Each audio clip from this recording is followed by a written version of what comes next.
Assalamualaikum warahmatullahi wabarakatuh. Halo anak-anak, bagaimana kabar kalian hari ini? Semoga kalian selalu sehat ya.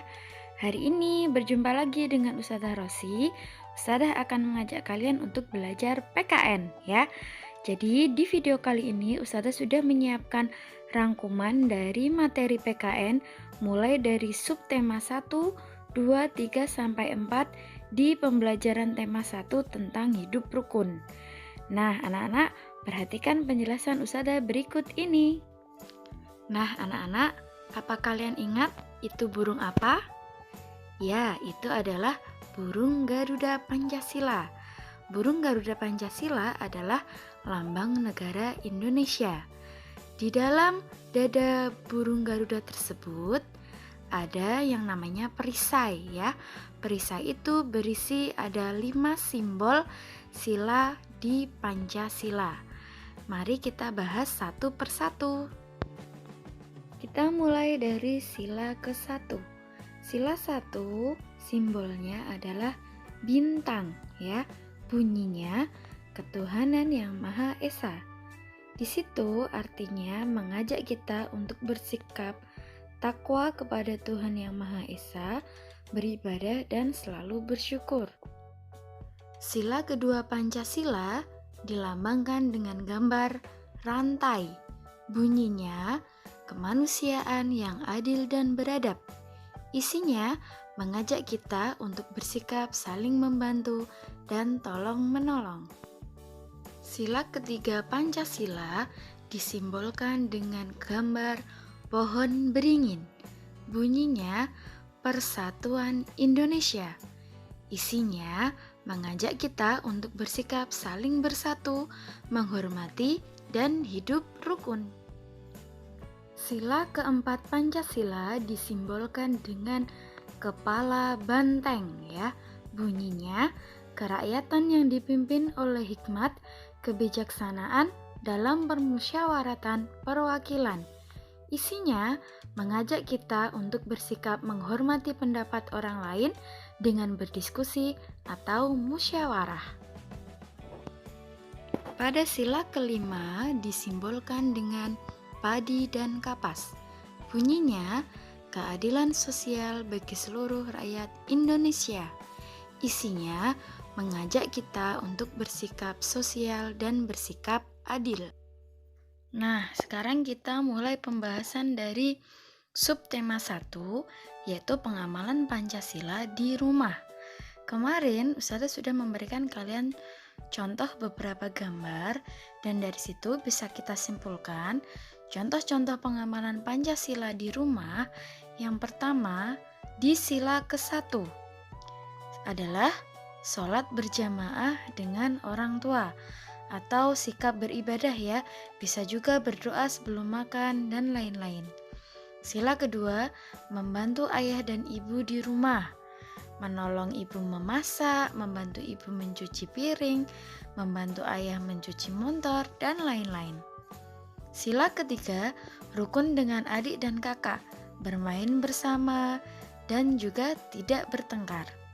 Sila keempat, berdiskusi saat mau pergi liburan atau bermusyawarah ya. Sila kelima, bersikap adil dengan anggota keluarga. Bersikap adil dengan semua anggota keluarga, dengan ayah, ibu, kakak, adik, kakek, ataupun nenek. Nah, itu adalah pengamalan Pancasila di lingkungan rumah. Selanjutnya, kita belajar menyebutkan pengamalan Pancasila di tempat bermain. Di situ Ustazah sudah menyiapkan gambar yang kemarin juga sudah Ustazah bahas di video tematik subtema 2 ya. Kita bahas satu-satu. Dari sila 1 itu contohnya membaca atau mengaji bersama teman atau memberi izin kepada teman saat kita bermain, dan itu waktunya sholat, kita mengizinkan teman untuk beribadah terlebih dahulu. Atau mungkin saat kita bermain tapi sudah masuk waktunya untuk sholat, kita mengizinkan teman kita untuk melakukan sholat ya. Kemudian sila kedua, menolong teman yang sedang jatuh atau menolong teman yang sedang kesusahan. Kemudian di sila ketiga, bermain bersama teman, tidak bertengkar dan bermain dengan rukun. Di sila keempat, bermusyawarah atau berdiskusi dengan teman, di mana kita akan bermain, kapan kita akan bermain, mendiskusikan permainan apa yang akan kita lakukan.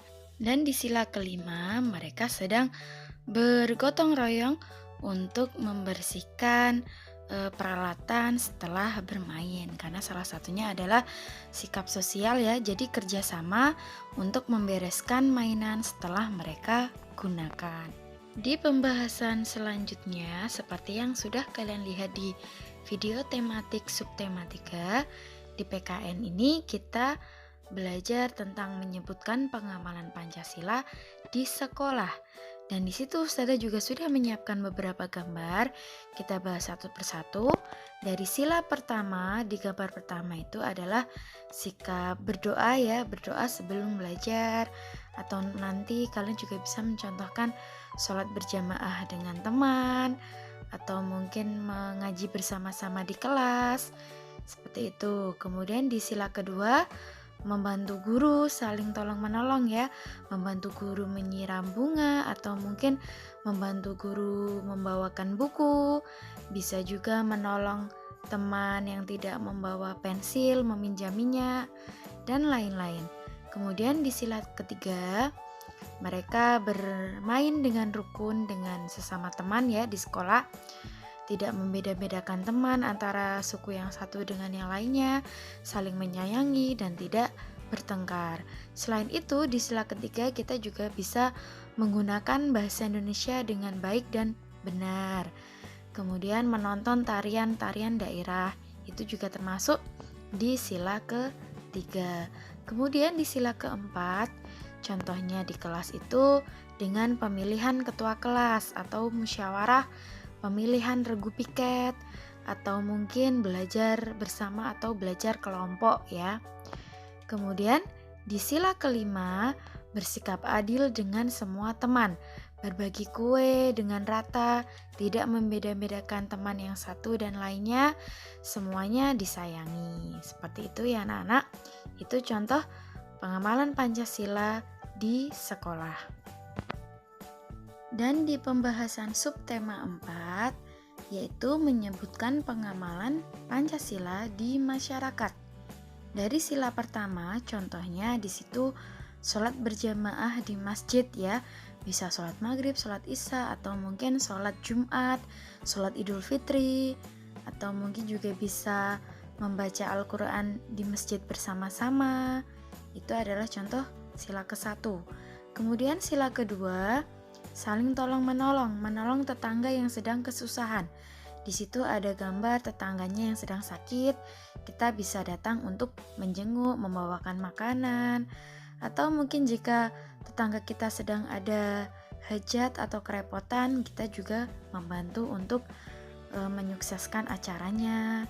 Kemudian di sila ketiga, saling menyayangi dan hidup rukun dengan semua tetangga kita. Walaupun tetangga kita berbeda suku, agama, kita tetap menyayangi, hidup rukun, dan tidak membeda-bedakan tetangga yang satu dengan tetangga yang lain. Kemudian juga menggunakan produk dalam negeri buatan Indonesia dan menggunakan bahasa Indonesia dengan baik dan benar. Di sila keempat, di situ contohnya musyawarah, bisa musyawarah pemilihan ketua RT, musyawarah pemilihan kepala desa, atau mungkin musyawarah tentang kegiatan desa. Dan di sila kelima, sikap sosialnya di situ bersikap bakti sosial, memberikan sumbangan kepada tetangga desa yang mungkin sedang tertimpa musibah atau bencana alam. Nah, itu adalah contoh pengamalan Pancasila di lingkungan masyarakat. Alhamdulillah, selesai sudah pembahasan PKN kita dari mulai subtema 1, 2, 3, sampai 4 di pembelajaran tema 1 ini. Jika ada hal yang ditanyakan, kalian bisa menghubungi Ustazah Rosi. Terima kasih. Wassalamualaikum warahmatullahi wabarakatuh.